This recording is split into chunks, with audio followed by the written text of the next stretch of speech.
กับเขาก็ดีแต่อยู่กับฉันจะดีกว่า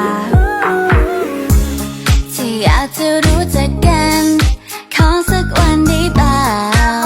นัดมาเหอะถ้าเธอลืมเขาแน่นอนฉันรู้ว่าเธอไม่รู้ว่าใครที่คู่ควรก็เพราะว่าใจเธอมีแต่เขานี่นาแต่ถ้าเธอได้ลองคิดก็จะให้ออกมาได้รู้จักกันสักนิด